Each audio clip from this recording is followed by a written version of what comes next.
After being elected Senate Majority Leader Wednesday, Senator John Thune said the Republican Party would, quote, restore American energy dominance, which he said would help lower fuel costs. The promise falls in line with several remarks President-elect Donald Trump made about U.S. energy production while on the campaign trail.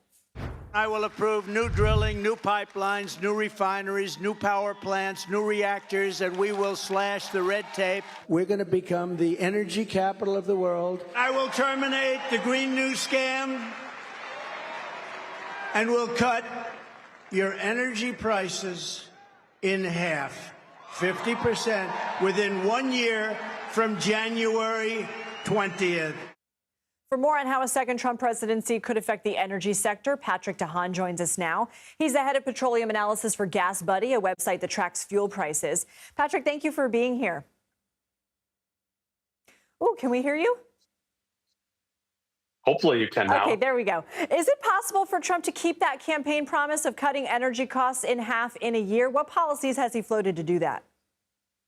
Well, on the oil side, it would be very difficult. And already the U.S. is the world's largest oil producer and natural gas producer. Now, on natural gas side, it might be a bit easier simply because President Biden had caused exports of new terminals for liquefied natural gas to be banned. President Trump could rescind that, and then we could start to see projects flowing. On oil, though, it's going to be a little trickier because there is no spare capacity that could suddenly turn on overnight in the United States to flood the market and drive oil prices down. Oil policy would have to shift. In that clip, President Trump had mentioned easing restrictions, opening new areas to drilling, but that could take years to have any potential impact, and it could be offset by oil-producing countries, members of OPEC, that could scale back production if oil prices drop too low. Yeah, what would be the impact on the global market if that were to happen? Well, if the U.S. were to produce more, OPEC would likely scale back, at least temporarily. And the big wild card here is the U.S. is already producing 13.5 million barrels a day. But in the last year, we've only seen an increase of a few 100,000 barrels a day. We're kind of running out of steam, and it's not going to be easy at $68 a barrel, today's WTI price, for oil companies to go back and spend millions or billions of dollars drilling and looking for new sources of crude oil. So as President Trump or President-elect Trump may ease restrictions, that also does not mandate companies drill and increase oil production here in the United States.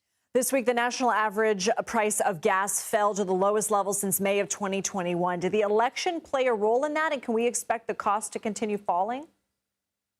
The election didn't play a role in the gas price falling to its lows since 2021. We've been on this very long road toward recovery. Things like the pandemic had caused price abnormalities. Prices bottomed out during COVID and then shot right back up as Americans started to get back outside. That was exacerbated by Russia's war in Ukraine.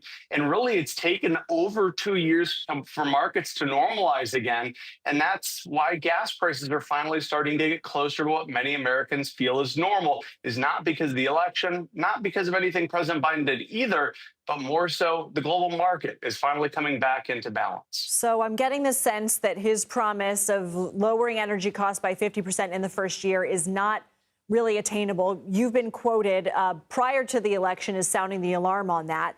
And you had mentioned that it could take years if there are actions taken to increase production. But how soon could the average U.S. consumer actually see a difference in their energy costs?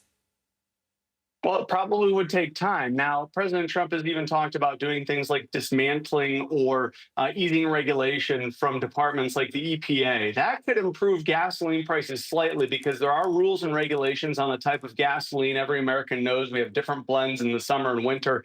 Easing those may help temporarily ease prices, but only in the summer, really. But even that is going to be very small in the grand picture of what we're paying at the pump. I really don't foresee a circumstance where we're going to see the national average falling back on a long-term basis to some of those lower prices that we saw from 2015 to 2018. Patrick DeHaan, thank you so much for joining the Daily Report. Please come back. My pleasure. Thanks for having me.